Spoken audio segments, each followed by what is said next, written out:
Bonjour à toutes et à tous et bienvenue à ce SAV de la QVT spécial puisque nous avons le grand bonheur aujourd'hui d'en souffler la première bougie.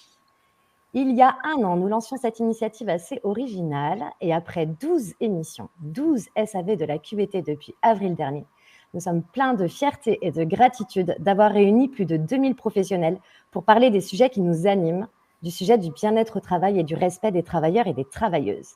C'est quoi le SAV de la QVT si vous ne connaissez pas? C'est une émission de télévision qui parle de QVT et rien que de QVT et qui s'appuie sur le fait que depuis de nombreuses années, on nous a transmis des croyances erronées sur le travail et sur le monde du travail et que la QVT est pratiquée de manière bullshit. Alors on essaye sur un format court avec mes collègues qui sont membres du collectif de notre organisation de remettre un peu les choses à leur place, de donner de l'optimisme et de donner plein de conseils et de bonnes pratiques qui viennent du terrain. Alors, en préambule, j'ai envie de vous dire que la QVT est à la mode. Oui, la QVT est à la mode. Et alors, si habituellement, on a un peu tendance à critiquer les éléments qui sont à la mode, nous, ça nous va bien. Pourquoi? Parce qu'on est loin d'être sur un sujet superficiel. J'aimerais vous rappeler que sans qualité de vie au travail, il n'y a pas d'épanouissement des collaborateurs et tout le personnel a petit à petit envie de s'en aller, se désengage dans son corps, dans son âme, dans son énergie. Il est absolument fondamental de prendre soin de l'expérience que chacune des femmes et chacun des hommes fait dans le cadre de son exercice professionnel. Et au-delà du bien-être, il est maintenant aujourd'hui prouvé, même scientifiquement, qu'à partir du moment où on se sent bien dans notre travail, on travaille mieux. C'est-à-dire qu'on est autant sur un sujet de bien-être que sur un sujet de bien faire. Et donc, il nous arrive très régulièrement, à l'occasion des SAV de la QVT, de rappeler qu'on peut lancer une démarche qualité de vie au travail pour des enjeux de performance opérationnelle pure, que ce n'est pas sale, que c'est OK, parce qu'il n'y a pas un seul travailleur le matin qui n'a pas envie de bien faire son travail et d'être fier de lui le soir. Il y a évidemment des enjeux de santé, des enjeux de performance et des enjeux de recrutement. On parle beaucoup ces derniers temps de marque employeur et de difficultés pour les entreprises à attirer les talents dont elles ont besoin. Évidemment, si ce n'est pas très bon à l'intérieur, comment faire croire à l'extérieur que c'est le cas? Alors, pour ce SAV exceptionnel, nous avons décidé d'adresser un sujet qui est un peu un sujet chapeau, qui est celui de l'impulsion ou de la redynamisation des démarches qualité de vie au travail au sein des entreprises. C'est-à-dire que ce SAV aujourd'hui, il va s'adresser aux professionnels. Alors, ça peut être des chefs d'entreprise, des DRH, des personnes en charge de la qualité de vie au travail. Ça peut être aussi des personnes qui sont, par exemple, sur des postes de prévention, des QHSE, des membres de CSE. En tout cas, quiconque se dit que la QVT ne peut plus être regardée de manière superficielle, qu'elle doit être regardée vraiment en profondeur pour qui elle est, pour ce qu'elle permet, et qui souhaite impulser une démarche qualité de vie au travail. Donc, ça va être un SAV qui va vous parler de méthodologie, mais on va le faire façon Wonjo, donc évidemment avec de l'humour, avec une forme de légèreté, parce qu'on peut parler de choses sérieuses sans se prendre au sérieux. Et puis surtout, l'ensemble des personnes qui va s'exprimer ce matin va avoir à cœur de partager des expériences du terrain, de vous parler vraiment avec des éléments concrets pour que vous repartiez dans 1h30 avec des bonnes pratiques, avec des pistes, à la fois sur l'aspect méthodologique et sur l'aspect purement opérationnel. Moi, j'ai envie de vous dire que sur le terrain, aujourd'hui, on voit 2 espèces de dirigeants. Il y a une première espèce, dès qu'on dit l'acronyme QVT, qui se met, vous savez, à avoir ce petit sourire un petit peu en coin, qui se moque et qui a le sentiment que notre métier consiste à mettre en place des mesures compensatoires d'un travail souffrance. Et puis, il y a une deuxième caste de décideurs qui, eux, ont bien compris que le sujet était conséquent. Mais par contre, tous ceux qu'on croise aujourd'hui sur le terrain nous posent toujours la même question. Ok, je veux y aller, mais par quel bout je prends le truc? Ils nous le disent comme ça. C'est quoi les étapes? Quelle est la bonne méthode? On est allé se documenter sur Internet, on a suivi des webinaires extrêmement académiques. Mais Emmanuel, moi je n'ai pas le temps de mettre en place une démarche aussi lourde et je n'en ai surtout pas les moyens. Nous, chez Wonjo, on a entendu ces résistances depuis 4 ans maintenant Et on a bâti une autre variante dans la façon d'impulser et de piloter des démarches qualité de vie au travail qui sont tout à fait respectueuses d'une logique de démarche d'amélioration continue, de démarche vraiment qualité, mais une approche qui est beaucoup plus frugale et beaucoup moins consommatrice en fait de ressources à la fois financières et humaines et temporelles, qui s'appelle la fresque de la QVT. Vous en avez sans doute déjà entendu parler. Ce matin, on ne va pas vous faire la promo de la fresque de la QVT. Non, c'est pas ça notre objet. Et on va essayer de vous permettre de toucher du doigt qu'on peut, oui, lancer une démarche qualité de vie au travail sans avoir le sentiment de s'engager encore et encore dans un projet transverse extrêmement lourd. Soyons clairs aussi, les entreprises qui ont moins de 50 collaborateurs peuvent estimer que impulser une démarche, réaliser un état des lieux, mettre en place un organe de pilotage, c'est lourd. Ce qu'on voit, nous, sur le terrain et ce qu'on va préconiser, c'est au moins de faire du sujet du bien-être au travail et donc du bien-faire un sujet stratégique, c'est-à-dire de créer des espaces permettant de dialoguer sur ce sujet, de mettre en discussion le vécu du travail et de faire en sorte que les équipes, dans des approches concertées, où on va venir libérer la parole, puissent faire remonter leurs bonnes pratiques et aussi toutes les bonnes idées qu'ils avaient peut-être jusqu'alors. On peut être une entreprise de 15 personnes et se lancer dans une démarche QVT. On peut être une entreprise de 1000 personnes et ne pas en avoir besoin. Loin de nous l'idée ce matin de vous donner des leçons sur ce qu'il faut faire. Parce que vraiment, chacune des structures qui nous contactent à chaque fois, ce sont des configurations différentes. On ne va pas pouvoir tout balayer, mais en tout cas, on a présélectionné pour vous aujourd'hui un cocktail de bonnes pratiques sur les différentes étapes que nous allons vous proposer. Et aujourd'hui, pour ce faire, je vais avoir le grand plaisir d'animer ce SAV de la QVT avec un plateau de 5 personnes. Alors, de qui s'agit-il? Il s'agit de 5 femmes. On aimerait avoir plus de garçons dans l'équipe, mais on a beaucoup de femmes. 5 femmes qui sont toutes freelance, qui sont toutes des professionnels aguerris de leur métier, qui viennent de backgrounds complètement différents et qui ont toutes impulsé petit à petit dans leur carrière ou carrément fait des virages de vie pour intégrer la qualité de vie au travail comme un axe majeur, une forme de colonne vertébrale dans leurs interventions. Elles sont toutes membres de notre collectif Wonjo et elles sont toutes fresqueuses de la QVT. Je crois que je vous ai à peu près tout dit. Avant qu'on démarre très concrètement, vous rappelez que cette émission est enregistrée et que vous recevrez également le lien du replay automatiquement de la part de Webikeo et que comme tout SAV de la QVT, nous aurons bientôt à la caméra notre standardiste farfelu, Marco, qui sera votre porte-parole. Il est là pour regarder le chat, pour aller voir les commentaires et les réactions que vous déposez et pour choisir à la volée ceux qu'il décide de partager avec nous, avec son humour, pour lequel je ne garantis rien, puisque c'est un anniversaire aujourd'hui, donc perso, j'ai un peu peur. Bon, alors écoutez, je vous propose que l'on démarre et vous avez déjà à la caméra ma toute première invitée, Laurence. Bonjour Laurence. Bonjour Emmanuel. Merci beaucoup. Merci, ravi, plaisir partagé.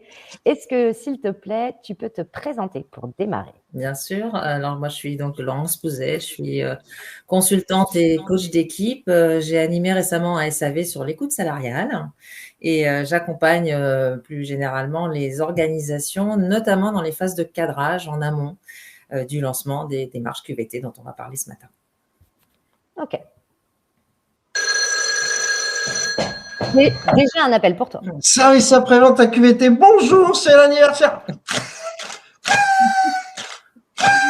La. Allez, on vous écoute. Oui. D'accord. Je pose la question à Laurence, ça tombe bien là. Laurence, à quoi doit-on faire attention pour que la démarche se lance bien? Premier sujet.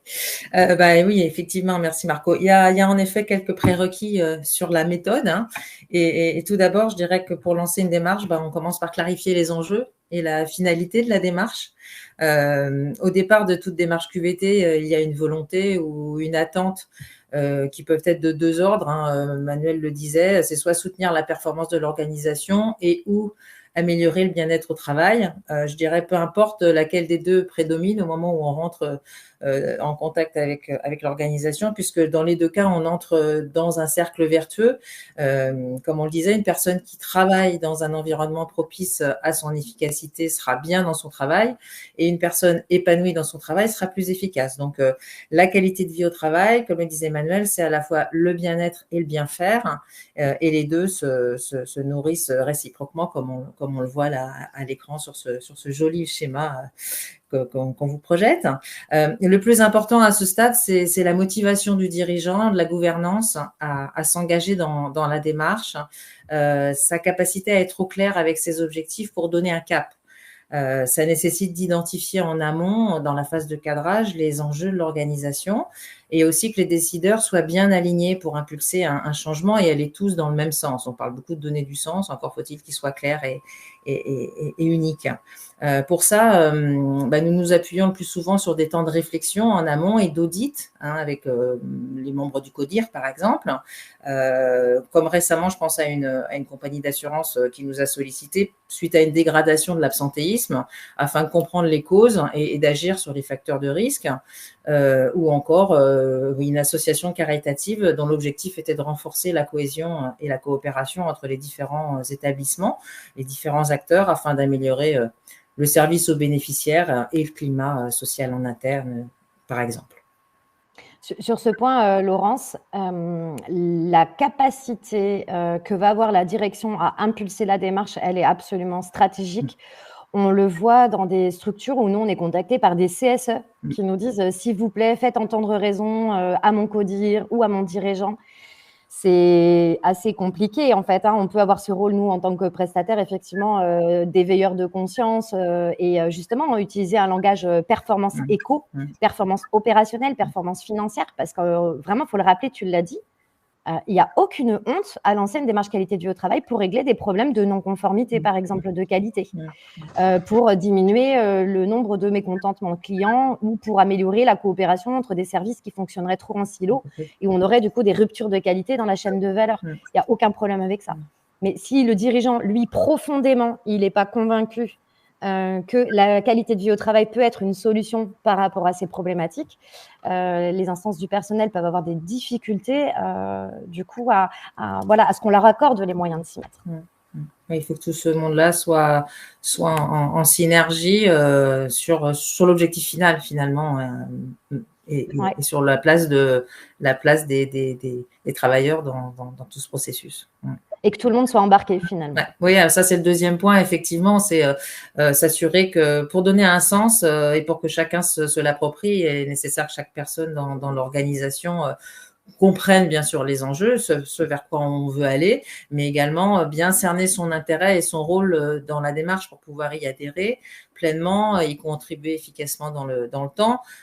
Clairement, sans adhésion, la démarche QDT, elle va rester un sujet de CSE ou un sujet de direction, mais on se dit ce qui n'infuse pas n'impacte pas, donc il faut vraiment que ça descende au plus près des équipes, et la communication évidemment et la sensibilisation de tous les acteurs, c'est un levier majeur dans ce cas-là, puisqu'on c'est bien de donner des exemples. Moi, je pense à une PME dans le secteur industriel qui souhaitait accompagner des changements qui vont vraiment impacter les salariés dans leur façon de travailler, les métiers, etc. Et pour laquelle nous avons travaillé en amont sur la formalisation, comment on va expliquer les axes stratégiques et leur déclinaison opérationnelle en vue justement de les communiquer à tous les salariés et de mobiliser les équipes sur les différents sujets qui avaient été prédéfinis comme étant à traiter.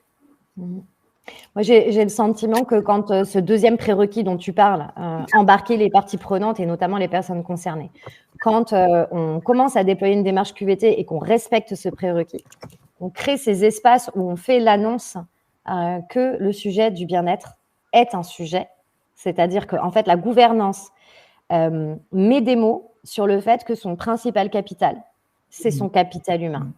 Et parfois, c'est super touchant à observer d'entendre des dirigeants dire « je tiens à vous, votre santé m'importe, J'ai envie qu'on soit bien tous ensemble. Cette aventure, elle est collective.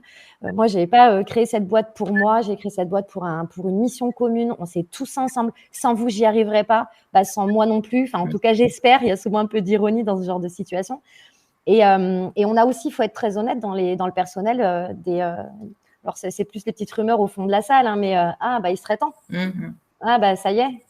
Ou alors, il dit ça, mais qu'est-ce que ça va donner En tout cas, on sait qu'on ne peut pas faire cette économie-là de communiquer le sens de la démarche, justement les grandes finalités définies dans l'étape de cadrage, pour embarquer sur un projet commun. On sait que s'il n'y a pas de sens, c'est beaucoup plus difficile de générer de l'énergie et de l'adhésion auprès des équipes. On a vu récemment l'un de nos clients qui a créé une session, une information collective. Ils appellent ça une infocall, où il a invité tout le personnel. Et en fait, c'est quelqu'un qui n'avait pas du tout l'habitude de s'adresser à son personnel. Donc, il y a eu un effet de surprise de la part de l'ensemble des équipes. Ils se sont dit, waouh, ça doit être important. Et c'était assez merveilleux comme instant de voir ce chef d'entreprise dire, écoutez, c'est pas parce que jusqu'à présent, je ne l'ai jamais fait que c'est la dernière fois. Et en qualité de vie au travail, il paraît qu'il faut qu'on dise les choses, qu'on se parle davantage. Allons-y, et je vais essayer d'être exemplaire aujourd'hui, quoi. Et là, on est généralement qu'au début, au début de l'histoire, et c'est là où vraiment, une fois qu'on a ouvert la porte, vous êtes partie prenante de l'entreprise, on va tous travailler ensemble, etc. Il faut vraiment travailler ensemble après, quoi. C'est pour pas qu'il y ait d'effets déceptifs. Et là, il y a un point qui est de jouer la carte alors la liberté d'expression. Le patron, là, dans l'exemple que tu cites, s'est exprimé, mais il va y avoir des envies d'expression de l'autre côté, auquel il va falloir ouvrir la porte. Et puis on parle un peu de partage du pouvoir, ou sans vouloir, ça fait un peu peur parfois le partage du pouvoir, mais au moins s'ouvrir à une logique de co-construction, parce que une démarche QVT, elle n'existe que à cette condition-là, en tout cas à mon sens. Il s'agit d'impliquer les différents acteurs tout au long du processus, et ce dès la phase de cadrage dont on parle là maintenant. discuter avec eux, décider avec eux et pas pour eux de ce qui est important pour eux et pour que les choses aillent mieux. Et puis déployer les solutions avec eux, en les responsabilisant, en valorisant les personnes qui, dans les équipes, vont s'investir dans cette démarche de co-construction. Parce que c'est pas toujours facile de prendre une forme de responsabilité, quelle qu'elle soit, dans ce genre de démarche. Alors, on écoute les besoins. Je crois qu'on va en parler pas mal après dans la suite de ce webinaire. Tenir compte des propositions et faire un feedback. On peut pas toujours, évidemment, tout retenir, tout faire, répondre à tous les besoins. Mais quoi qu'on fasse, quelles que soient les décisions qu'on prenne, expliquer pourquoi on a décidé ça et selon quel calendrier, comment on va le faire, et pourquoi, pour telle ou telle raison, on n'a pas pu faire. On n'a pas pu tout faire, évidemment. On n'a pas forcément les moyens de tout mettre en œuvre. Sur la co-construction, j'ai en tête l'exemple d'une société du secteur de l'énergie qui voulait embarquer tous ses agents, y compris les plus éloignés des centres de décision, des gens par exemple qui sont sur les chantiers et qui n'ont parfois même pas accès à la communication, qui est de plus en plus souvent digitale, et qui sont pas derrière un poste de travail. Et donc avec eux, on a cherché des solutions pour aller au plus près du terrain, remonter les propositions, les écouter, en nous appuyant par exemple sur les managers de proximité, qui sont souvent un rouage super important dans le déploiement de ces démarches. Je pense aussi à un centre d'appel téléphonique où là, on a organisé des mini-ateliers assez courts, mais en mêlant les différents niveaux hiérarchiques pour que les personnes puissent confronter leur vision et co-construire ensemble des solutions qui soient au plus près du terrain. Et là, on se rapproche du terrain et on se rapproche aussi du client, puisqu'on parlait de qualité tout à l'heure. La QVT, ça a cette faculté de nourrir la satisfaction en interne comme en externe, et c'est ce qu'on appelle la symétrie des attentions. Des salariés qu'on écoute et qu'on implique, ce sont des clients en théorie, et ça, on va pouvoir le mesurer, j'espère, par la suite, des clients satisfaits.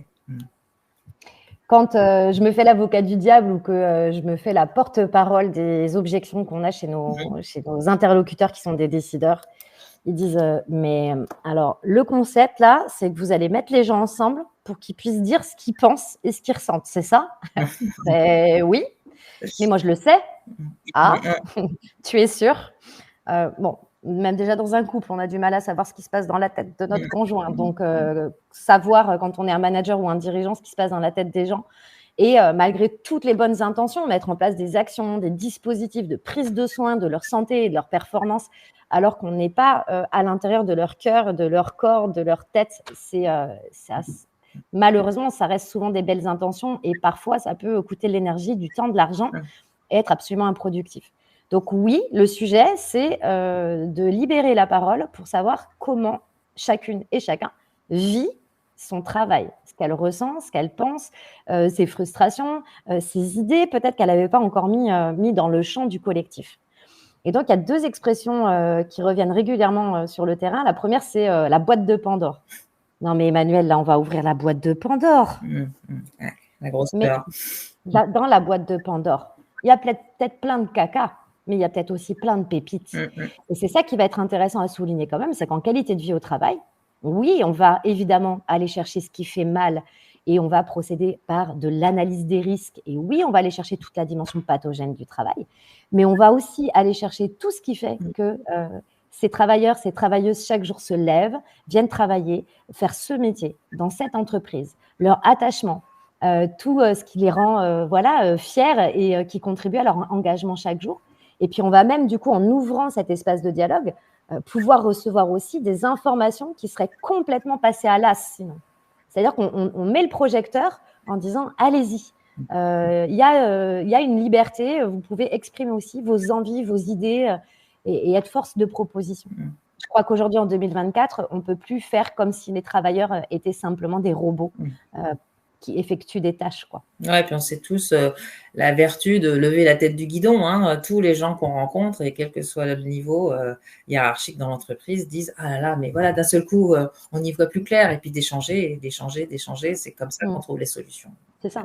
Audrey nous parlera tout à l'heure de l'audit collectif et comment on peut écouter les équipes pour faire remonter des informations du terrain.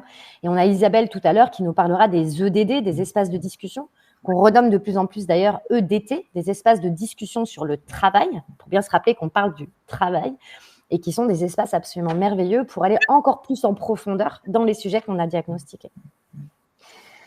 Est-ce que tu as un dernier prérequis à nous partager, Laurence, avant qu'on passe la parole à je dirais qu'il faut… on parle de phase de cadrage, de stratégie, de démarche et tout. Je pense qu'il faut surtout avancer pas à pas avec humilité et pragmatisme.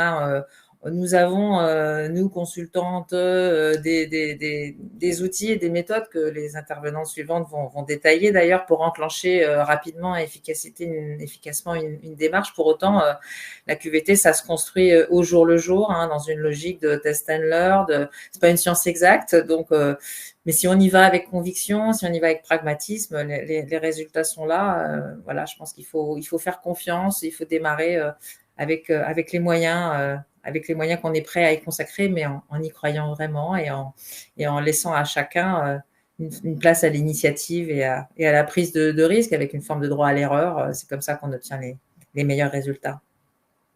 Elle était belle ta conclusion. Je suis ennuyée parce que j'ai envie de dire un truc qui va plomber l'ambiance. Vas-y. Tu as parlé de pragmatisme. Ouais. Et non, c'est dommage, c'était beau. Mais moi, je voudrais profiter de cette émission quand même pour faire passer un message très fort sur la question des moyens. Ouais. Moi, je n'en peux plus de voir des démarches QVT où on met tout en place, tout se passe bien, ça y est, ça fait des mois, on a un plan d'action, on appuie sur le bouton Go. Et puis là, et voilà. Et la plouf. Parce qu'en fait, la question des moyens, soit elle n'avait pas été suffisamment bien abordée en amont, soit on avait cru qu'on aurait des moyens et au final, on a quelqu'un qui a le pouvoir, systématiquement bien sûr, qui a le pouvoir d'appuyer sur le bouton no-go. Et franchement, s'il y a des risques chez vous de vivre un no-go, et mettez pas autant d'énergie. En plus, il y a un effet déceptif qui est terrible. Ouais. Bon, voilà, tu as vu, c'était vachement moins sympa, c'est sur cette touche-là. Mais c'est pour ça qu'il vaut mieux démarrer doucement. Moi, j'ai le cas d'un organisme de recherche scientifique là, avec lequel on démarre. Ils ont fait un tout petit groupe à titre expérimental. Ils ont mis quelques personnes sur 6 mois. Ils leur ont donné un plan d'action. Et puis, au bout de 6 mois, on fait le bilan et on avance pas à pas. Voilà. Merci Laurence pour ce partage. Merci. Au plaisir de te retrouver. Et je vais donner maintenant la parole à notre deuxième intervenante, Audrey, que j'invite à venir s'asseoir sur le fauteuil magique Bonne journée. du plateau d'intervenante. Salut Laurence. Ciao. Bonjour Audrey, bienvenue. Bonjour à toutes et à tous, ravie d'être avec vous pour ce SAV. Est-ce que tu veux bien te présenter en un petit mot avant de commencer à prendre la parole sur le sujet qui te tient tant à cœur? Yes, effectivement, donc je suis consultante en QVT au sein du cabinet Wunjo et formatrice dans le domaine des compétences comportementales, ce qui me tient profondément à cœur parce que c'est un vrai enjeu pour prendre soin de la QVT. Et j'ai animé récemment. Ça n'arrête pas, service après-vente à QVT, bonjour. Oui, allez, on va poser la question à Audrey. Alors, Audrey, maintenant qu'on sait qu'on a envie de se lancer dans une démarche QVT, donc là, c'est bon, alors on peut y aller. C'est quoi la prochaine étape? Yes, merci Marco. Tout le monde veut savoir. Yes. Allez. Donc, l'étape, effectivement, la première étape, et pour faire le lien avec Laurence qui disait démarrer doucement, et moi j'ai envie de vous dire démarrer sûrement. C'est-à-dire que la base, ça va être de faire un audit, de poser un diagnostic, de savoir où on en est au départ de la façon la plus juste possible. Et le point de vue, effectivement, qu'on porte chez Wunjo, c'est on s'est beaucoup questionné sur comment faire une photo, voire un scanner de la QVT avant de démarrer une démarche QVT.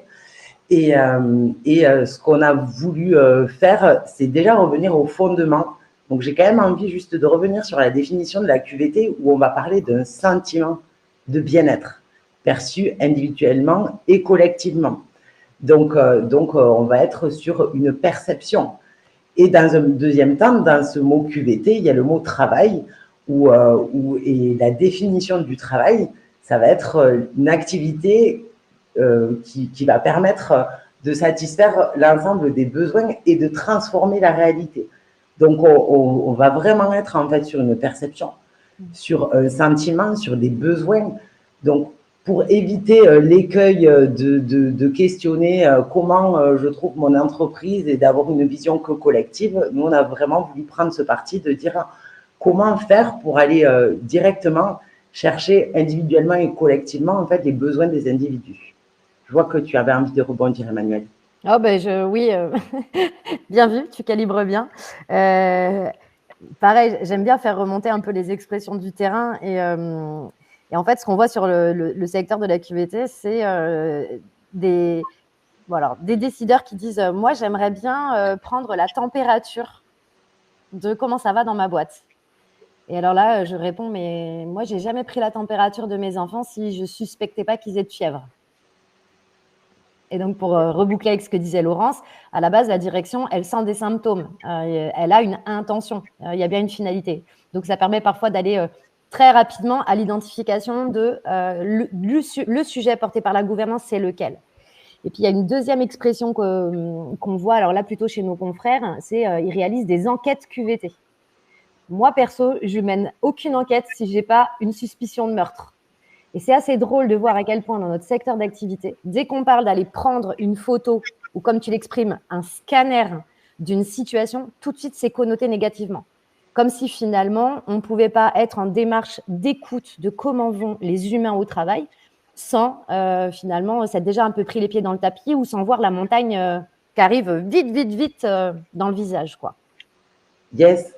Et vous l'avez déjà un peu évoqué, et du coup, à partir du moment où il y a des symptômes, il y a aussi souvent une présupposition de comment les régler. Donc c'est tellement et donc avec toutes les bonnes intentions, c'est tellement facile de présupposer que effectivement mon personnel a besoin de reconnaissance, donc je vais offrir de primes, de l'argent si l'activité fonctionne bien, et de pas comprendre pourquoi ça règle pas le symptôme.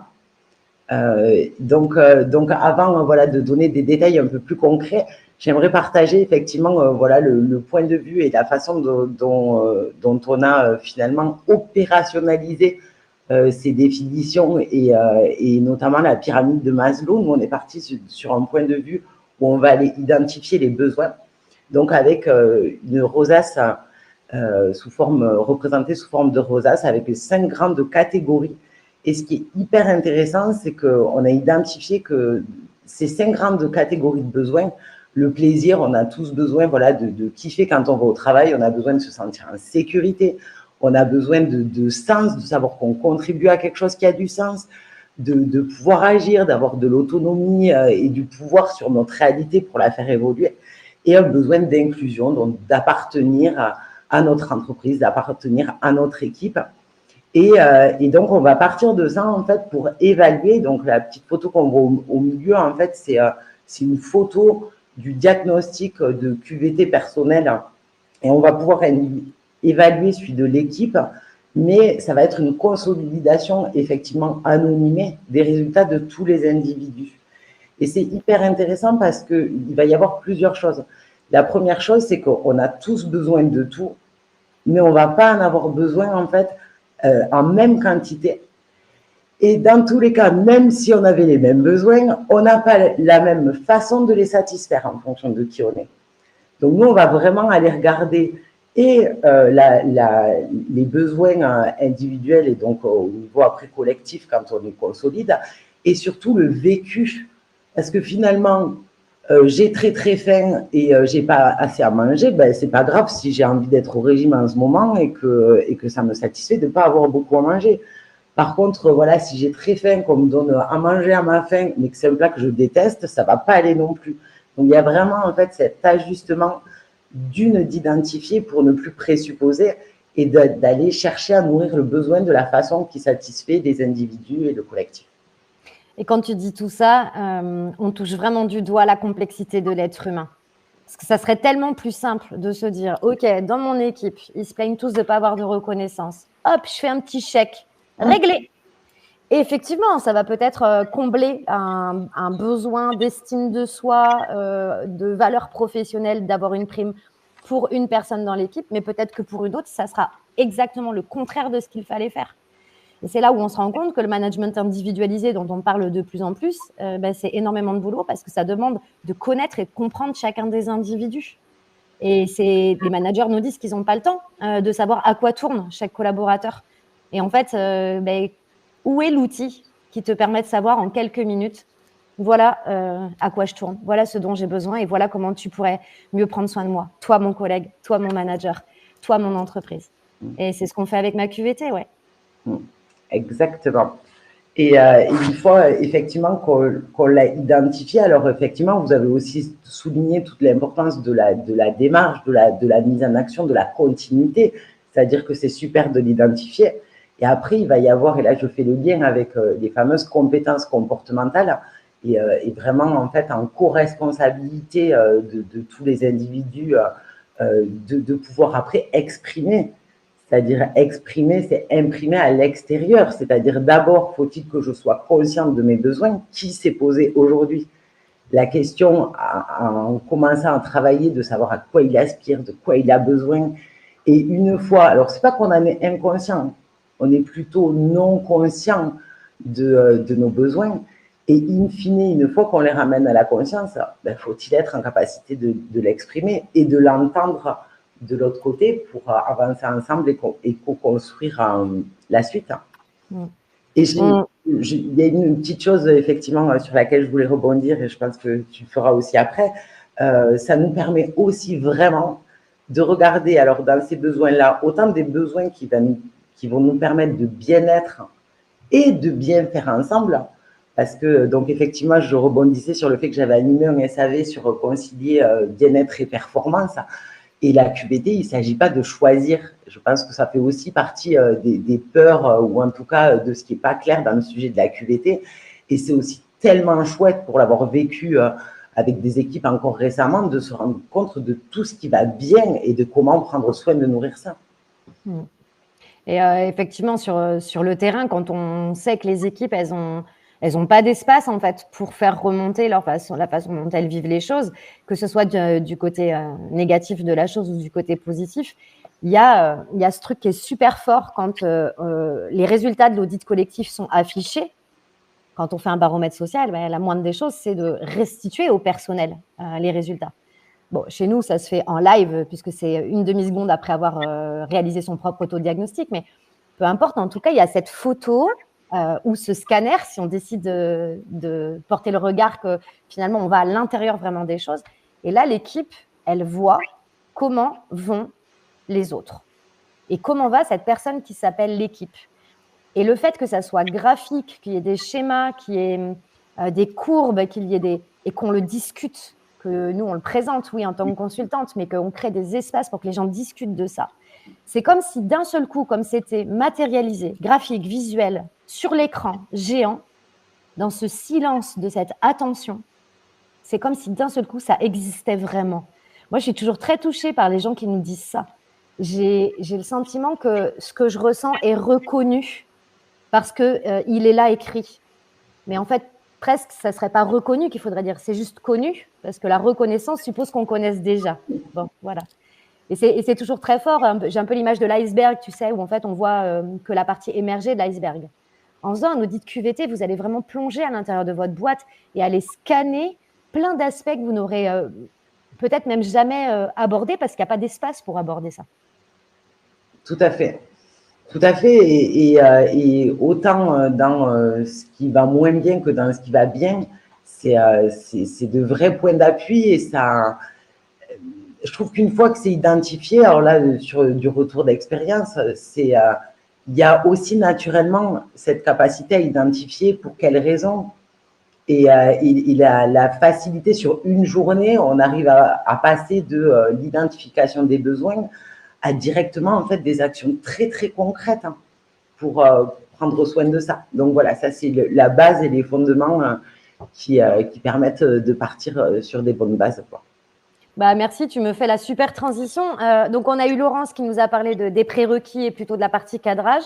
Toi, tu nous as parlé de l'audit, du diagnostic qui permet d'avoir ce scanner de la situation. Maintenant, une fois que l'équipe elle a ça en main, il va falloir aller choisir les axes prioritaires d'action. Merci Audrey, en tout cas, pour ton partage. Merci à vous. Et j'invite Linda à venir te remplacer. Au revoir.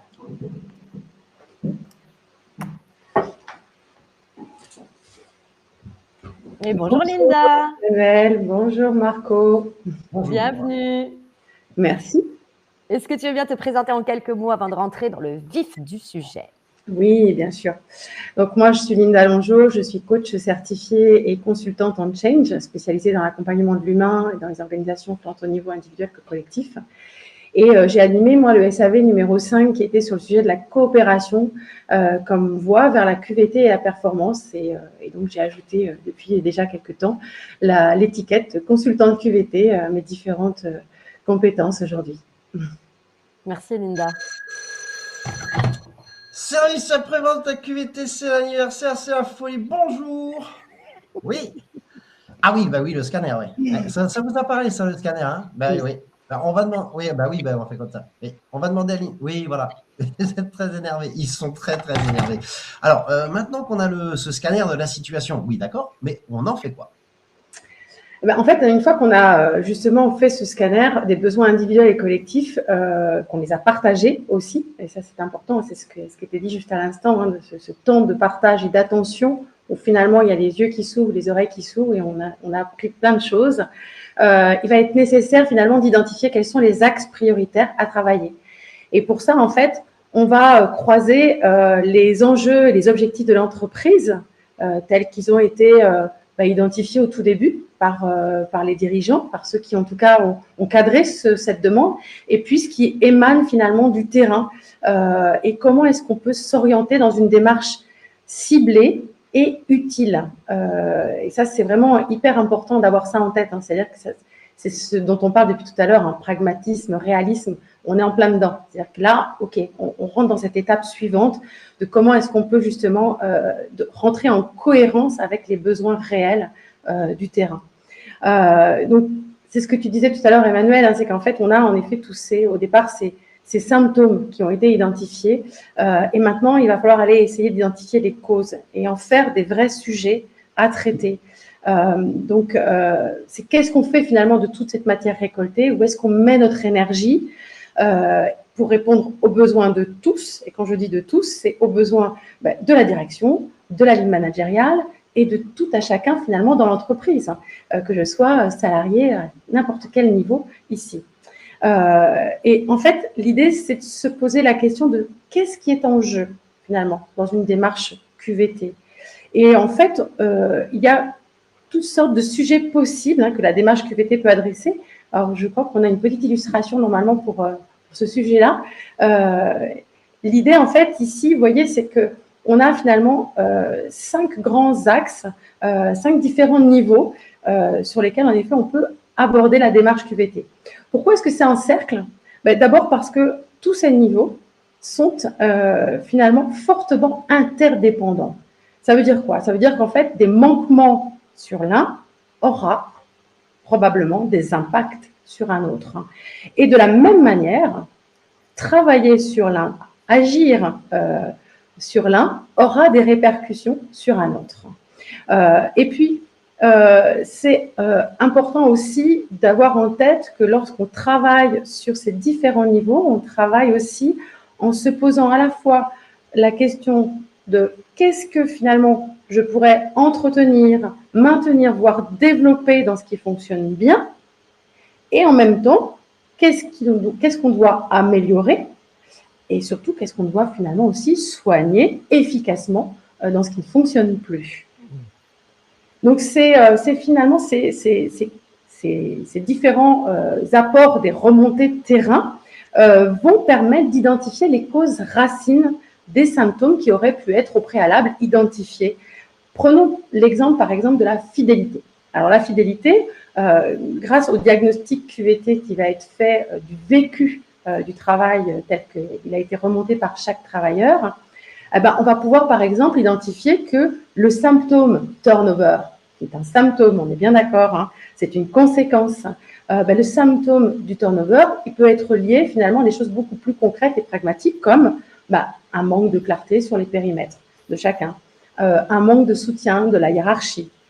De la même façon, sur l'engagement, on a parlé de l'engagement tout à l'heure, ce qui peut être perçu là aussi comme un symptôme, ou en tout cas une conséquence, qui est la démotivation générale. Tout le monde est démotivé, il y a même probablement un certain jean-foutisme identifié au sein des équipes. Eh bien, avec avec le diagnostic terrain qui aura été fait auparavant et avec l'expression des besoins de chacun, on va identifier que finalement, il y a peut-être un sentiment d'appartenance qui est fragile, il y a peut-être une problématique de place, le fait qu'aujourd'hui, j'occupe une place, mais qu'elle n'est pas ou mal reconnue, ou bien peut-être simplement, je manque de feedback de mes clients, mais feedback aussi de mes collègues, feedback de ma hiérarchie.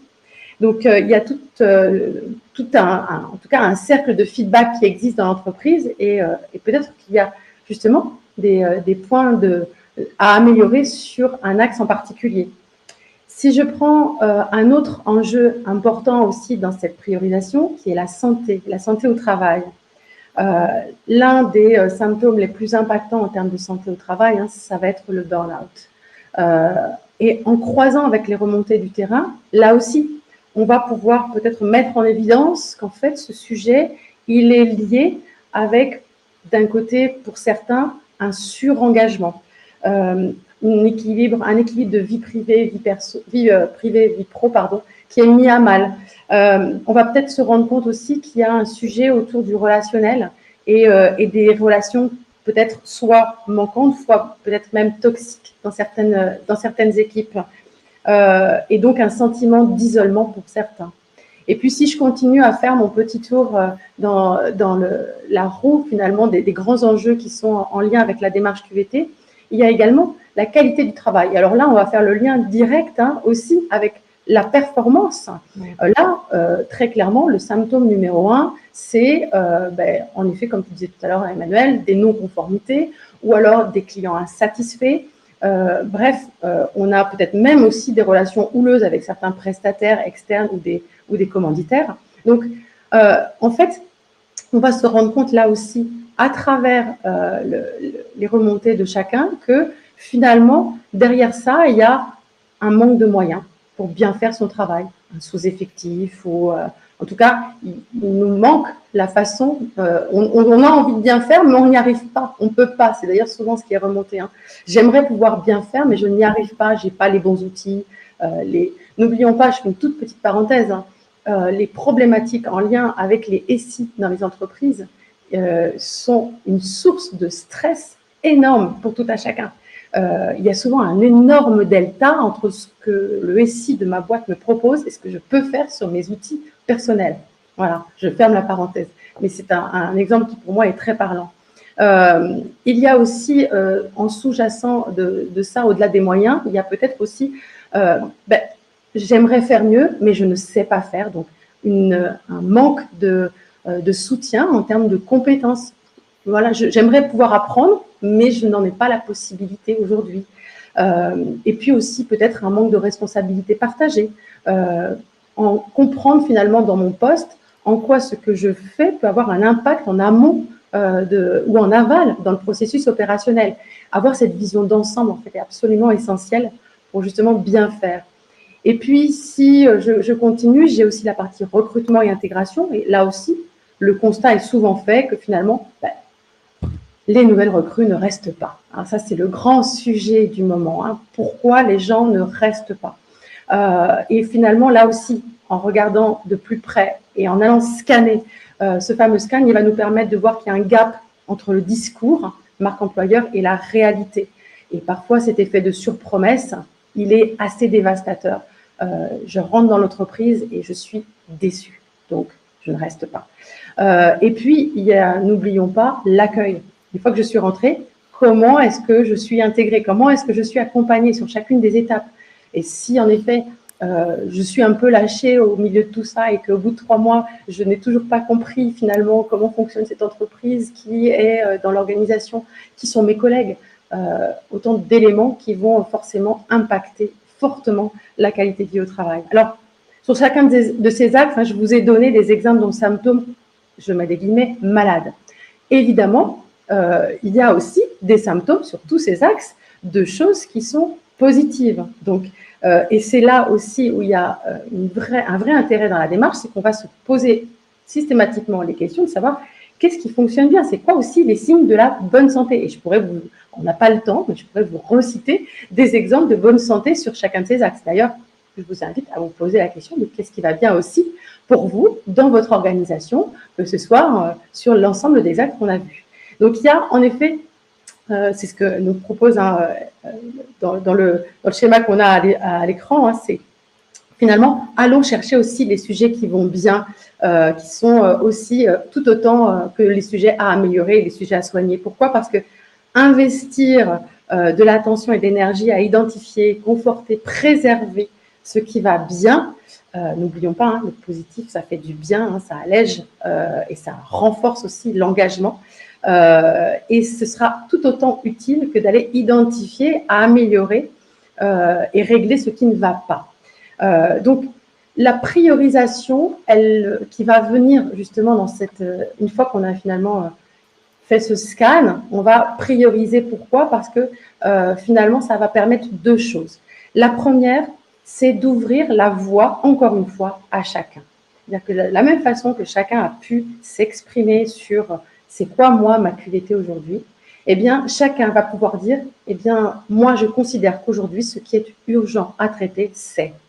Et en fait, chacun va pouvoir le faire à la fois sur ce que j'ai envie de conserver parce que ça va bien, ça me fait du bien, et ce qui est à améliorer parce que je sens que ça gêne, voire ce qui est à stopper ou à soigner parce que vraiment, c'est plus possible. Donc, il y a ce premier niveau de une personne, une voix. Et donc, là aussi, on est sur une démarche qui engage tout le monde. Donc, première chose. Et puis, le deuxième point absolument important de cette priorisation, c'est, vous l'avez dit tout à l'heure, la QVT, ce n'est pas qu'une montagne impossible à gravir.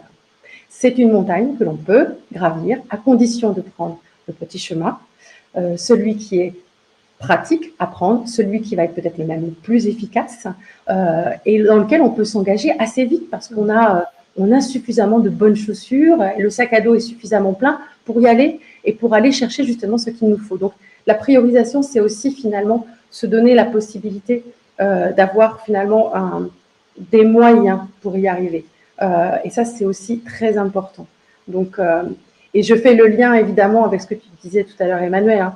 C'est-à-dire que quand on va commencer à identifier des priorisations, c'est que derrière, il va y avoir un plan d'action. Donc, quels seront, et ça c'est important d'y réfléchir avant de rentrer dans la démarche, quels seront les moyens qu'on va mettre en place pour pouvoir justement permettre la déclinaison de cette priorisation.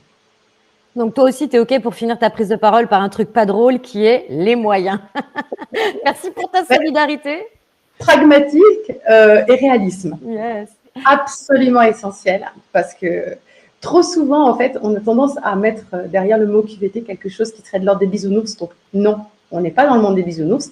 C'est tout à fait réalisable à condition de se donner les moyens. OK. Ouais, super. Bon, tu as dit énormément de choses. Merci pour tous ces exemples très pragmatiques. En t'écoutant, je me disais, en fait, on a plein d'exemples négatifs de choses qui vont pas dans les entreprises. Et un de ces quatre, il faudra qu'on fasse un SAV où on leur donnera que, au contraire, des sources hyper inspirantes de choses qui vont bien. On est des humains. Dans le monde du travail, on n'a que des humains. Et le français, il paraît que c'est très français aussi, regarde toujours le verre à moitié vide. On a une faculté à aller chercher uniquement ce qui ne va pas. C'est assez drôle quand on anime les ateliers de voir que quand on les invite à identifier des priorités qui vont bien, dont il s'agit de prendre soin pour éviter cet effet qui était dans ton schéma, bah, finalement, même quand ils analysent les choses qui vont bien, ils vont chercher comment améliorer les choses qui vont déjà bien. C'est assez incroyable.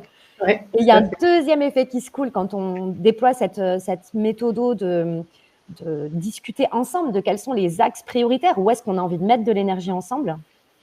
C'est quand on va leur proposer finalement d'aller chercher du positif. Oui. Et où ils se rendent compte, et là c'est assez drôle, à chaque fois c'est en fait on en fait déjà de la QVT. Ben oui, bien sûr. De la même manière qu'on ne peut pas ne pas communiquer, on ne peut pas ne pas faire de la QVT. On n'a pas attendu de réaliser un audit ou de lancer une démarche qualité de vie au travail pour prendre soin des humains, bien sûr. Par contre, il y a forcément des marges de progrès, sinon on ne serait pas en train d'en discuter. Mais il y a aussi plein de bonnes pratiques et plein de choses qui vont bien et qu'on va pouvoir discuter ensemble, dont on va pouvoir s'inspirer en fait réciproquement. Bien sûr, et remettre le projecteur sur des choses, comme tu le dis, qui sont souvent en fait complètement, tellement simples qu'on les a oubliées et pourtant en fait elles sont là tous les jours.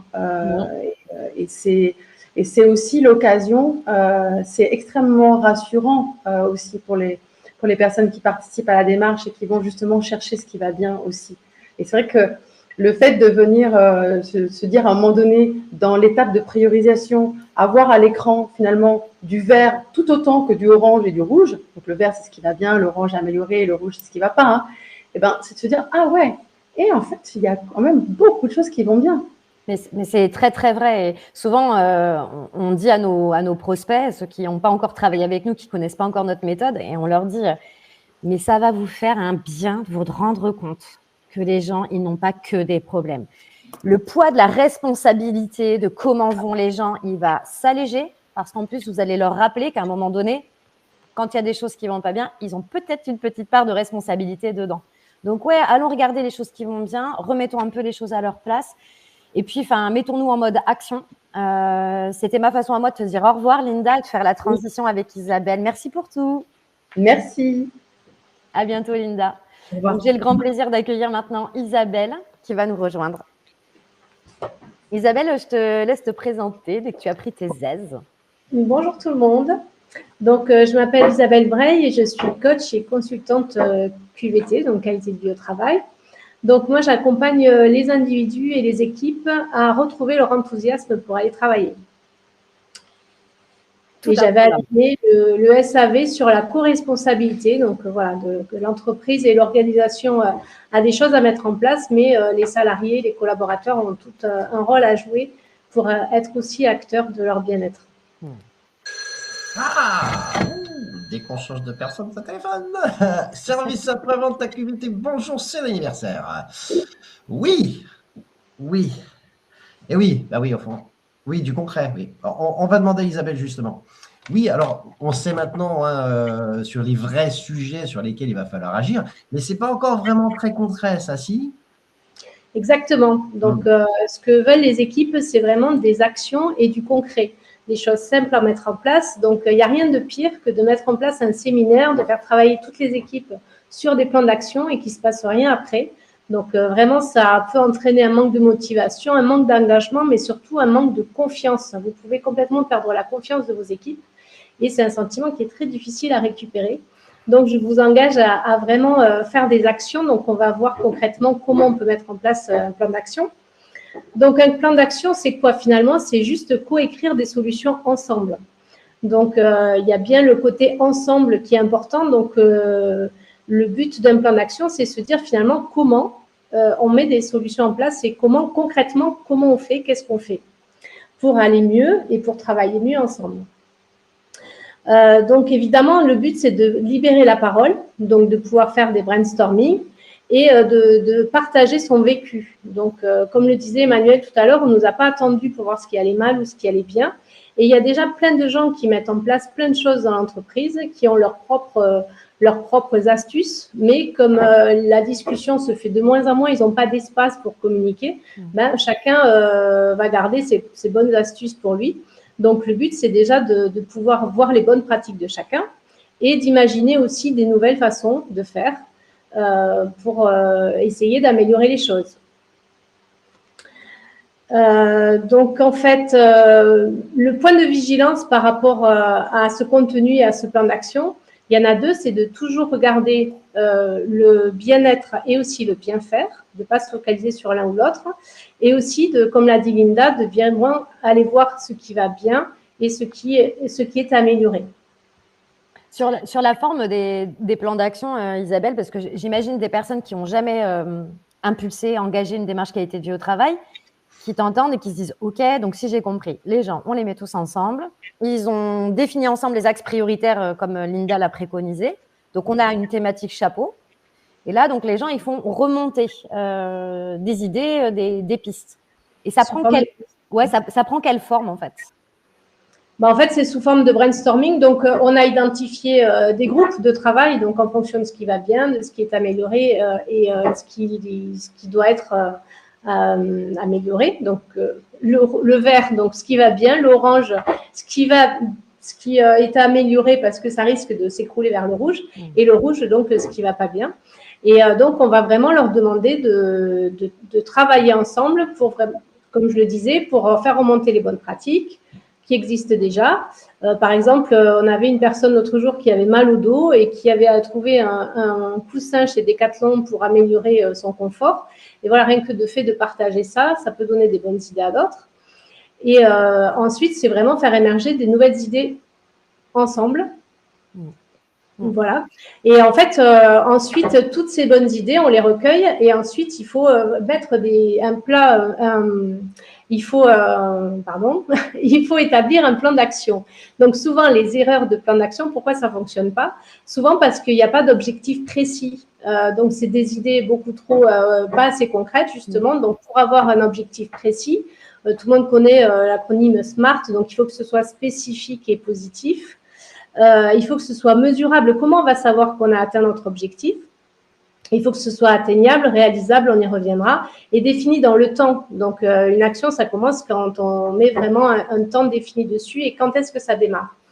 Ensuite, il y a l'absence d'implication qui fait défaut souvent. Donc, il faut vraiment responsabiliser toutes les personnes, et ça dès le début du projet, et s'assurer qu'il y aura bien une personne qui va piloter le projet.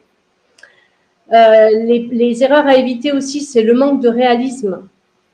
Parce qu'en fait, il faut bien se dire que ça demande de l'énergie, ça demande du temps, ça demande un budget, ça demande du temps en tant que personne. Et donc, il faut allouer les bonnes ressources. Ça manque souvent de flexibilité parce qu'on est dans un monde qui change, qui bouge. Et ce qu'on dit aujourd'hui, peut-être que dans 6 mois, ça sera obsolète parce qu'il y aura un nouveau manager, parce qu'il y aura un nouveau plan de transformation. Donc, il faut être toujours sur le qui-vive pour améliorer, ajuster ce plan d'action. Et enfin, souvent, c'est trop ambitieux. Donc, en fait, les équipes, elles ne demandent pas à ce que ce soit hyper ambitieux, mais que ce soit concret et que ça donne vraiment des petites actions, mais tout de suite. Donc, il y a une bonne action qui est à mettre en place et qui est vraiment le socle pour moi de la qualité de vie au travail. Ce sont les EDD, tu en as parlé tout à l'heure, Emmanuel. Donc, c'est des espaces de discussion où là, on va mettre un petit groupe ensemble pour discuter sur des thématiques qui auront été remontées dans la phase précédente. Donc, par exemple, Linda parlait du sentiment d'appartenance. Donc, on va déjà demander aux équipes, qu'est-ce que c'est pour vous l'appartenance? Qu'est-ce que c'est le sentiment d'appartenance, la fierté d'appartenance? Comment vous vous sentez appartenir? Ça veut dire quoi appartenir à une entreprise? comment on pourrait améliorer ce sentiment, qu'est-ce qui existe déjà, qu'est-ce qui fait défaut, mais surtout, le but d'un EDD, c'est toujours de trouver des solutions à mettre en place rapidement et de façon efficace. Et avec une notion de partage de la responsabilité. Toujours. On a souvent l'habitude de bien rappeler aux équipes quand il faut remonter des pistes.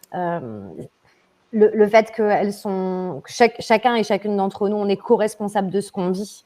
Et si le plan d'action, ça devient une liste à l'après-vert de doléances envers la direction ou envers le management, ben, on fait erreur. On ne dit pas qu'il n'y a pas effectivement des remontées hyper constructives à opérer pour permettre à la direction de recalibrer certaines choses ou d'allouer des moyens.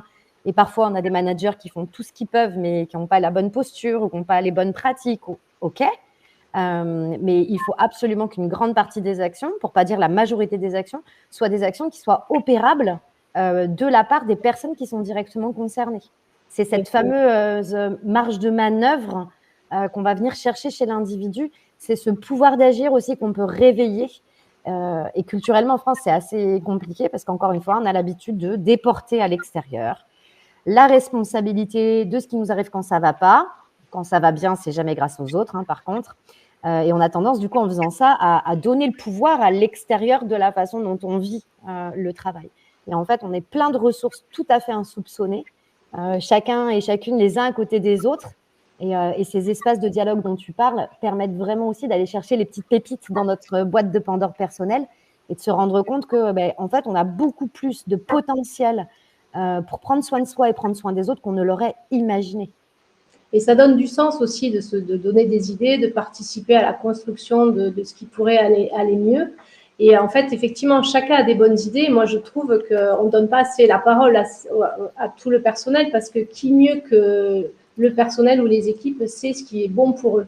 Donc, c'est vraiment l'entreprise a une responsabilité à leur donner la parole, à écouter ce qu'ils ont à dire, mais les salariés aussi ont une responsabilité à exprimer ce qu'ils ont à dire parce que souvent, on entend « oh, ben, j'ose pas le déranger, j'ose pas le dire, et qu'est-ce qui va passer de moi, etc. » En fait, si on ne dit pas ce qu'on ressent, personne ne peut l'imaginer. Donc, ça éviterait aussi de présupposer les besoins des autres parce qu'on ne peut pas anticiper les besoins des autres. Et il y a des gens qui passent leur temps à perdre de l'énergie à ça. Mais en fait, il faut juste demander, toi, de quoi tu as besoin pour faciliter les choses. Et en faisant vraiment ce travail, en tout cas, nous, chez Wonjo, on le fait vraiment en profondeur. On se retrouve avec des plans d'action parfois avec 90 lignes et on invite systématiquement, ligne par ligne, à dire qui est le porteur de cette action, qui est responsable de cette action. Et on se rend compte régulièrement quand on affecte dans le fichier Excel le portage ou la responsabilité de l'action qu'au final, une grande partie des actions qui sont remontées de cette audit QVT permettent plus de nourrir les feuilles de route des services ou de certaines fonctions ou de certains organes en majorité. Et le reste, en fait, ce sont des actions qui relèvent purement et simplement, effectivement, d'une démarche qualité due au travail avec un comité, un organe qui va pouvoir le déployer. Et ça, il faut aussi préparer les services.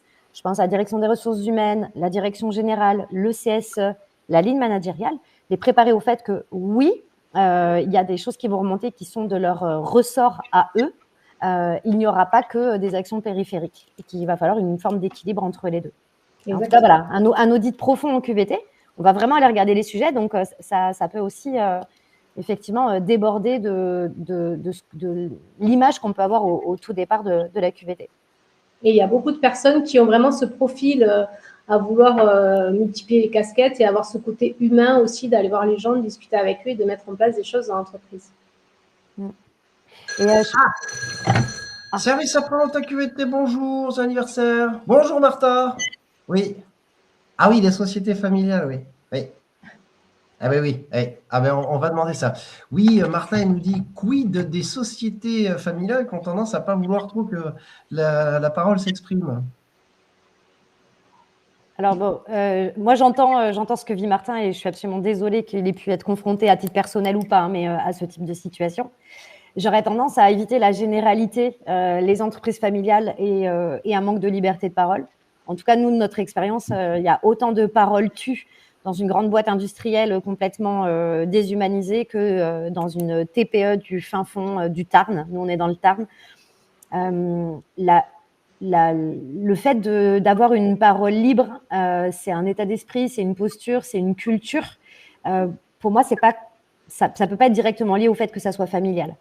Par contre, il peut y avoir d'autres choses qui sont en jeu dans une entreprise familiale, comme évidemment des relations qui sont des relations de sang ou d'alliance et qui peuvent générer des rapports de pouvoir ou en tout cas créer des formes de distorsion dans les relations et donc ça complexifie potentiellement les choses.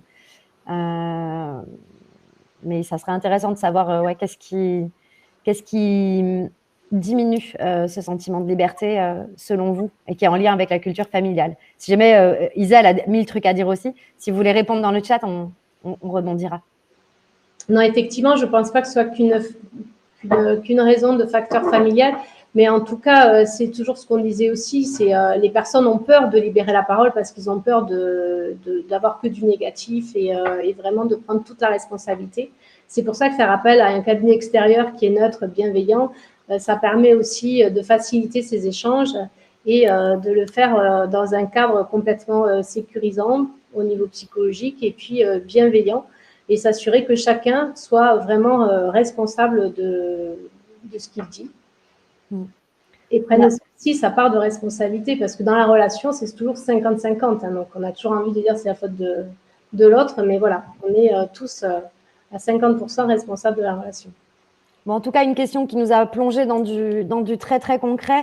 Isa, merci beaucoup pour tes partages et tes réactions toujours si justes et si posées.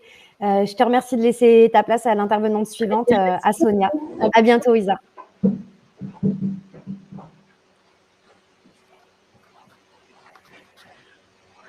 Donc, j'ai le plaisir d'accueillir Sonia Besberg aujourd'hui. Salut Sonia. Bonjour.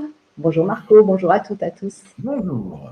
Est-ce que tu veux bien te présenter en quelques mots avant de répondre à, j'imagine, la question que Marco va te poser? Je suis Sonia Besberg, je suis coach professionnelle et consultante en QVT. Une de mes spécialités, c'est la régulation du stress et des émotions. Et quand je suis intervenue pour le SAV, c'était sur le sujet de la surcharge de travail. Ah! Service après-vente de la QVT, bonjour. Oui. Ah oui. Là, on est dans un niveau, là, on est au-dessus, là. Hein. Ouais. Bon, on va demander à Sonia, je pense qu'elle va pouvoir nous répondre. Merci pour votre question. Bon, Sonia, maintenant qu'on sait ce qu'il faut mettre en place, quels seraient, toi, tes bons conseils pour faire de l'impact? D'accord? Des bons conseils. Hop, de l'impact. On y va, Sonia. Parce que là, les gens, ils attendent. Là, maintenant, c'est très, très haut niveau. Là, ils veulent de l'impact. Là. Ok, donc déjà une fois que le plan d'action donc est écrit, donc l'aventure démarre. Et à ce moment-là, l'idée c'est de mettre en œuvre les solutions qui ont été co-décidées. Donc moi là, je vais vous partager des idées, mais il faut imaginer qu'il y a déjà des solutions qui ont été proposées.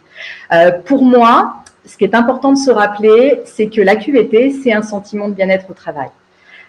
Et donc le sujet qui est au cœur, ce sont les ressentis, ce sont les émotions. Et donc, une des premières bonnes pratiques ou premières actions à mettre en place, c'est d'autoriser les émotions. Et comment faire pour autoriser les émotions? C'est former, c'est accompagner, parce que j'ai entendu tout à l'heure, c'est pas évident de libérer la parole et libérer la parole pour ce qui est à l'intérieur de soi. On n'a pas l'habitude. Donc, une des premières choses à faire, c'est d'acquérir de la connaissance pour comprendre ce que c'est les émotions, pour en avoir moins peur. Et puis ensuite, ça va être d'acquérir des compétences de ressenti. Qu'est-ce qui se passe à l'intérieur de moi, au fait? Et une fois que je sais ce qui se passe à l'intérieur de moi, c'est mais comment je peux mettre des mots là-dessus? Parce que là aussi, on n'a pas l'habitude de faire ce genre de choses. Et ensuite, c'est comment je peux réguler mon monde intérieur, donc mes émotions. Donc là, on est vraiment sur la partie individuelle. Et oui, ce qui me vient, c'est que sur la notion de réguler les émotions, c'est savoir quel est le besoin qu'il y a derrière. Je vais tourner le regard vers l'intérieur, donc ça va être important de s'introspecter pour savoir de quoi j'ai besoin et ensuite pouvoir répondre à mon besoin. Et la deuxième étape qui est en lien avec les émotions, c'est que comme le travail, c'est du collectif, donc ce sont des individus qui sont ensemble, eh bien, il va falloir aussi acquérir des compétences d'écoute, savoir écouter, savoir aussi accueillir la personne ou les personnes telles qu'elles sont, sans jugement, et aussi contribuer à répondre à leurs besoins. Donc ouais, c'est un sujet qui est vraiment pas évident, qui peut même faire peur, le sujet des émotions. Néanmoins, c'est indispensable pour voilà, dans une démarche de QVT, parce que ce qui fait que ça va fonctionner, c'est la communication. Donc, si on n'y va pas, on va rester sur des faits, on va rester sur de l'opérationnel, mais on peut quand même passer un peu à côté. Et il s'agit que la direction et que le management soient exemplaires pour ça. Ouais, c'est ce que j'allais dire, Emmanuel, c'est que oui, il faut qu'ils soient formés en priorité, à mon sens, en tout cas en termes d'exemplarité, d'autorisation, pour permettre aussi à tous les collaborateurs de mettre des mots sur leurs émotions, etc. Il faut qu'ils puissent le faire eux-mêmes, quoi. Donc voilà, ça c'est pour moi, c'est la base fondamentale de la QVT. Et puis ensuite, bien, on va avoir plein d'idées d'action pour rebondir sur les enjeux, notamment que Linda a partagé tout à l'heure. Il y a différents axes. Un premier axe qui, à mon sens, est vraiment essentiel, c'est l'axe de la santé. Donc, on a l'axe de la santé physique, où là, une idée qui peut paraître comme ça toute simple, c'est de permettre de faire du réveil musculaire, par exemple. Donc, on peut imaginer que le réveil musculaire, donc qui va éveiller le corps et l'esprit, pas juste le corps, c'est juste pour les personnes qui ont un boulot difficile ou qui travaillent dans des camions, etc., mais pas du tout. En fait, le fait de rester sur une chaise toute la journée, ça demande un effort phénoménal à notre corps. Et donc, voilà. Par exemple, réveil musculaire. Une autre idée, c'est de faire la sieste. Alors ça, je pense que c'est un gros mot. Néanmoins, permettre d'avoir une salle de repos ou d'apprendre à faire des micro-siestes derrière son écran, fermer les yeux pendant quelques minutes, ça fait énormément de bien. Santé physique, santé mentale. Et là, dans la santé mentale, on a les préventeurs, mettre en place des préventeurs, des personnes qui sont garantes de la sécurité et de la santé au travail et aussi de l'amélioration de la QVT. On a aussi la formation PSSM, premier secours en santé mentale, donc là, qui permet vraiment d'aller sur un sujet que finalement on connaît assez peu et qui permet derrière, une fois que les personnes sont formées, d'être des sentinelles pour leurs collègues. Voilà, je pense que sur la santé mentale, c'est pas mal. On peut avoir aussi l'axe d'organisation. Oui, j'essaye de repenser en même temps aux sujets qui ont été abordés tout à l'heure par Linda. Elle parlait de manque de clarté, par exemple. Et là, l'idée, pour rebondir sur cet enjeu, c'est de clarifier les responsabilités, de mettre à jour les fiches de poste en fonction du travail réel, de tout ça pour éviter en fait d'avoir des conflits de tâches, de responsabilités. Ça peut être aussi d'améliorer les plannings d'organisation, de créer des espaces de discussion pour réfléchir aux horaires de travail, au télétravail, etc. Un axe important pour moi, c'est le sujet de l'ambiance, du climat social. Et là aussi, la notion de s'adresser de la reconnaissance à travers le feedback me semble quelque chose d'extrêmement important. On n'a pas l'habitude de donner des messages, de faire des retours à nos collègues. En fait, on attend souvent que ce soit les managers qui nous en fassent. Déjà, les managers, ils ne savent pas forcément faire, donc c'est important qu'ils soient formés sur ce sujet. Mais aussi de se dire, mais est-ce que je peux aussi donner du feedback à mon collègue d'à côté, sur un travail qu'il a bien fait ou un service qu'il m'a rendu, tout simplement lui dire merci, c'est super important. Dans la notion d'ambiance, pour moi, ça rejoint aussi le sujet de Wunjo, qui est le sujet de la fresque de la QVT. C'est aussi, pourquoi pas, d'organiser un séminaire de cohésion où, en fait, notre sujet, ça va être de créer du lien et donc, forcément, d'améliorer la partie climat social et ambiance. Service après-vente à QVT, bonjour. Oui, bonjour Adèle. Oui. Ah oui, là, ça fait du monde, ouais.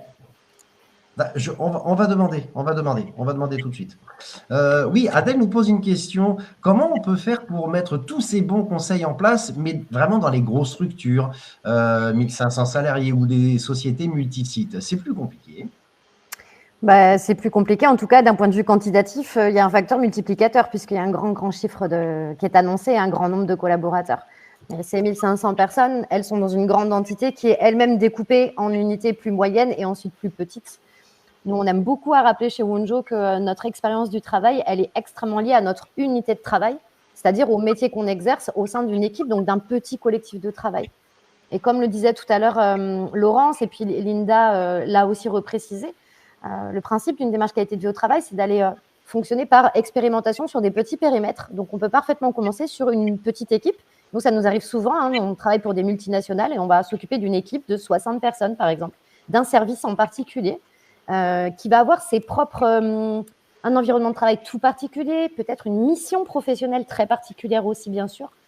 Et on se retrouve dans le système des poupées russes où on a énormément de facteurs qui influent, qui viennent du groupe, de l'entreprise et qui descendent finalement jusqu'au service. Mais on a aussi à l'intérieur de la grande poupée russe, cette petite poupée russe qui, elle, a son propre pouvoir d'agir, a ses propres règles, sa propre ambiance et où il y a aussi plein de choses à faire. Donc moi, en tout cas, ma position, c'est de dire que comme dans l'analyse de risque, dans un DU, on fonctionne par unité de travail, par petite structure, petite équipe. Et ensuite, il y a des dénominateurs communs entre les équipes qui nourrissent un plan d'action à l'échelle collective. Mais si je reboucle sur ce que disait à l'instant Sonia, potentiellement, il y a des services où les gens vont adorer mettre en place une salle de sieste. Et puis, il y en a d'autres qui vont se moquer en disant « Ah, ils ont besoin de dormir ». Et eux, par contre, ils demandent des capsules de café gratuites. Vous voyez ? En fait, il n'y a pas de jugement à porter. Les actions à déployer, elles sont vraiment liées à ce que vivent les personnes au sein de l'équipe. Le tout, c'est d'aller les écouter et de choisir les bonnes actions. Et là, c'est vrai que Sonia nous donne toute une liste. Et il y en a plein qui peuvent être super pertinentes chez vous et d'autres pas du tout, quoi. C'est sûr. Dans le management, par exemple, Sonia. Ouais, dans le management, et je voulais justement en parler. Ça va être important d'accompagner les managers puisqu'ils sont au cœur de cette démarche et de les coacher, de les former, de leur permettre aussi de se rencontrer pour se soutenir, pour se tirer vers le haut. Et là, il existe des pratiques comme le co-développement ou comme les groupes de partage de pratiques. Il y a aussi quelque chose qui est vraiment important, c'est de les amener à considérer le collectif de travail autrement, c'est-à-dire d'avoir des objectifs communs, aussi de savoir réguler les situations difficiles, de les amener aussi à considérer les individus dans leur singularité, donc de faire des entretiens individuels qui sont positifs, de passer du temps aussi. Alors, je sais que souvent on dit « j'ai pas le temps », etc. Néanmoins, passer du temps avec ses collaborateurs, apprendre à les connaître, s'intéresser à eux, pour moi, c'est quelque chose de vraiment essentiel. Il y a beaucoup de choses qui pèsent sur les épaules de nos chers managers. Plein de compassion et plein d'empathie pour eux. J'y suis aussi. Sonia, il y avait juste la strate du dessus d'un point de vue hiérarchique qui est la gouvernance. Où nous, on voit de plus en plus des structures qui veulent lancer des démarches qualité de vie au travail. Ça y est, ils font leur cadrage, l'étape préliminaire, il y a le diagnostic, on choisit les axes stratégiques. Et quand on arrive au plan d'action, on se rend compte que les équipes, quand elles creusent un peu le sujet, par exemple un sujet de désengagement, voilà, on se dit que c'est un axe prioritaire. Et quand les actions remontent du terrain, on entend de plus en plus, mais finalement, je ne sais pas à quoi sert ma boîte, en fait. C'est le sujet de la raison d'être. Et oui, c'est quoi le sens profond de notre action? Je sais pas, on fait des écrous. Mais en fait, moi, j'ai chopé ce job, bon, j'y suis pas trop mal, etc. Mais je vois bien que depuis quelque temps, il y a un truc, ça m'anime plus. Et parfois, l'une des actions qui ressort dans le plan d'action QVT est en fait quelque chose qui est tout en haut au niveau de la gouvernance, qui est le why, la raison d'être, la mission profonde de la boîte et ensuite comment elle se décline dans les services, dans les métiers et dans les individus. Parce qu'on peut voir deux boulangers dans une même équipe, ils ne travaillent pas du tout pour la même raison. Et oui. Par contre, ils bossent pour une boîte. Ouais. Ce qui va être important, c'est de le partager ensemble, quoi. Vraiment, tu vois, parce que là, tu parles de raison d'être et j'entends aussi derrière la notion de valeur. C'est de coécrire. C'est pas juste la gouvernance qui écrit la raison d'être et qui définit les valeurs. C'est est-ce qu'on peut écrire ça ensemble pour pouvoir ensuite, justement, le faire descendre et vraiment trouver ce why, trouver ce sens, mais aussi incarner ses valeurs et que ça se voit vraiment dans les comportements.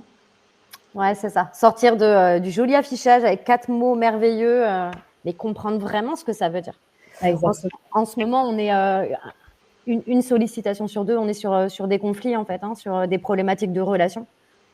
Où systématiquement, ce qui est opposé, c'est mais ma collègue ne respecte pas les valeurs de notre boîte. J'ai l'impression que l'âme, l'identité de notre entreprise est bafouée par ce qui se passe dans les équipes. Donc, c'est un sujet qui a été encore un peu évanescent il y a quelques temps et aujourd'hui, ça devient vraiment dans la chair des travailleurs. Ouais, c'est sûr. Est-ce que tu as encore 1 ou 2 actions que tu as envie de nous partager? Je peux partager un axe autour de l'axe de l'égalité professionnelle. Ouais, c'est important de pratiquer du recrutement inclusif, de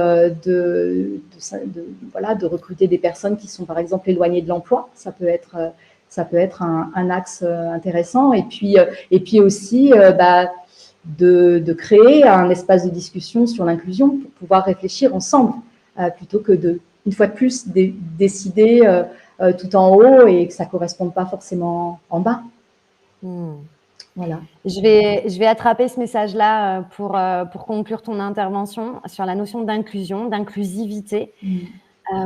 Nous, chez Wonjo, on aime très prétentieusement à dire qu'on fait de la vraie QVT, c'est-à-dire que quand on audite vraiment. Quand on écrit les plans d'action, ils sont frugaux et opérationnels et utiles, etc. Et on a vu récemment une étude anglaise qui a fait le tour de LinkedIn sur à quel point les mesures périphériques type mettre en place un baby-foot, mettre en place des salles de sieste, organiser des ateliers de gestion des émotions, etc. Tout ça, c'était bullshit complet et que ça servait à rien. Nous, chez Wonjo, on est inclusif avec tous nos confrères qui vendent des distributeurs de fruits frais, avec tous nos confrères qui font du yoga sur chaise entre midi et 2 dans les entreprises, et même avec ceux qui vendent des baby-foot et des terrains, de putters en plastique pour mettre dans les bureaux de direction. Nous, on est inclusif avec eux. Vous savez pourquoi? Mais parce que ça, potentiellement, ça fait de mal à personne. Et figurez-vous qu'il y a même des endroits où ça fait un bien fou. Je commence à en avoir marre d'entendre il faut faire attention aux conditions de travail, à l'organisation du travail, à toutes ces choses-là. Mais bien sûr, oui. Mais si les gens, on leur met des plannings clairs avec des fiches de poste qui correspondent aux prescrits réels sont à égalité, si on est dans une démarche inclusive, responsable, qu'on a un super rapport RSE, mais que les gens, ils sont infoutus de savoir ce qui se passe à l'intérieur d'eux et de réguler leurs émotions, alors aucune démarche hyper pragmatique et telle que prescrite par nos autorités ne pourra fonctionner. Et je voulais reboucler, Sonia, sur ce que tu as dit au tout départ. C'est que le bien-être, c'est un sentiment. Donc, s'il vous plaît, si je peux faire passer un message, arrêtons de critiquer le baby-foot qui, ça se trouve, est le seul moment où on s'éclate et on rigole dans la boîte. Arrêtez de critiquer ces gens qui proposent du yoga ou d'aller méditer, parce que c'est peut-être le seul moment où les gens vont pouvoir revenir à eux et ressentir leur intérieur. Soyons inclusifs aussi en QVT. Merci Sonia en tout cas pour ton partage. Merci. À bientôt. Du coup, je vais proposer de conclure notre émission aujourd'hui par la dernière étape. Donc, je vais encore parler. Ah, oui, c'est bon. On a le temps de prendre un dernier appel? Vas-y. Service après-vente à QVT, c'est l'anniversaire. Bonjour, ce sera notre dernière question. Je vous écoute. Oui. Eh ben oui. Justement, j'ai Emmanuel en face là. Je lui pose la question. Oui, c'est vrai que tout ça, c'est de l'action, tout ça, c'est chouette. Mais est-ce qu'on est sûr d'aller vers l'objectif? On n'est jamais sûr d'aller vers l'objectif parce que par contre, on peut avoir tout à fait l'intention et faire en sorte d'embarquer le personnel pour que ces actions soient efficaces en faisant en sorte qu'ils soient partie prenante de la situation, évidemment, du dispositif qu'on déroule. Par contre, là où je pense qu'on n'a absolument pas le droit de faire une économie, c'est sur le fait d'aller évaluer. On projette que c'est la solution pour répondre à l'objectif défini ensemble. Cette solution, on l'a choisie ensemble. Par contre, il s'agit d'aller évaluer avec des KPI très concrets, ça peut être des KPI quali ou des KPI quanti, que chaque action a atteint les objectifs qu'on s'était fixés. Encore faut-il, comme l'a dit Isabelle tout à l'heure, qu'on ait fixé un objectif derrière une action. Bon. Ensuite, il y a une deuxième, j'ai envie de dire, obligation morale qu'on a sur tout ce dernier volet, qui est le volet finalement plutôt de déploiement et de pilotage de la démarche QVT. C'est de réaliser une évaluation régulière de la façon dont l'équipe va. On réalise un baromètre, on fait cette photo ou ce scanner. 6 mois plus tard, comment ça va? 6 mois plus tard, comment ça va? Sonia, elle l'exprimait tout à l'heure, c'est extrêmement vivant. Il y a des actions qui vont être efficaces un temps, qui vont plus l'être demain. Il faut absolument être en prise directe avec le terrain le plus souvent possible pour voir comment certains sujets peut-être disparaissent, d'autres sujets apparaissent grâce aux actions de QVT ou pas, parce que tout n'est pas non plus grâce à la qualité de vie au travail. Donc, je pense qu'on a l'obligation éthique d'évaluer les actions, l'obligation éthique d'aller régulièrement réaliser une écoute salariale pour avoir des indicateurs plus macro sur comment va l'équipe. Et puis, il faut se dire aussi qu'il y a des transformations nécessaires à l'intérieur de chaque individu, dans les équipes, au niveau de la gouvernance, et qu'il y a des transformations qui prennent du temps et que du coup, l'évaluation peut être extrêmement complexe à réaliser. On peut sentir qu'il y a des petites choses qui bougent, mais pas du tout être à l'objectif qu'on s'est fixé. Et il y a des fois aussi, il faut savoir lâcher prise et se dire que on ne transforme pas, par exemple, une culture du jour au lendemain. On ne transforme pas, ou l'être humain qui décide de retoucher quelque chose à l'intérieur de lui, de reprogrammer quelque chose, il ne peut pas non plus se reprogrammer en 2 temps, 3 mouvements. Ou alors, ça s'appelle l'accident, ça s'appelle la prise de conscience très, très forte. J'espère qu'on arrive à faire ça, en tout cas chez Wonjo. Je vais juste finir sur... parce que quand tu poses la question de comment on peut être sûr qu'il y a de l'impact, etc., on a besoin d'avoir un organe pour piloter une démarche qualité de vie au travail. Donc, ça peut être un comité QVT, une cellule QVCT, le CSE, ça peut être un groupe de travail, ça peut être une personne en charge de... Bon, on va conseiller que ça soit du collectif. Mais en tout cas, il faut qu'il y ait des personnes qui soient formées, conscientes de ce qui se passe, qui soient aux manettes de tout ça et qui soient engagées et investies pour déployer dans le temps les actions, aller faire cette mesure et du coup faire du reporting à la direction et aux instances représentatives du personnel de ce qui marche, de ce qui ne marche pas, pourquoi ça marche pas. On l'a fait sur tel périmètre, tiens, ça pourrait être super intéressant d'aller le déployer sur un autre, ou ça, on est sûr que cette mesure-là va être bonne pour tout le monde, allez, on y va. En tout cas, on a besoin d'avoir ces acteurs en fait fléchés pour animer la démarche. Ces comités QVT, nous, on travaille avec eux tous les jours et on voit qu'il y a un sujet sur leur pérennité. C'est-à-dire qu'il va y avoir de l'énergie pour lancer la démarche et aller jusqu'au bout de ce qu'on vous a raconté aujourd'hui.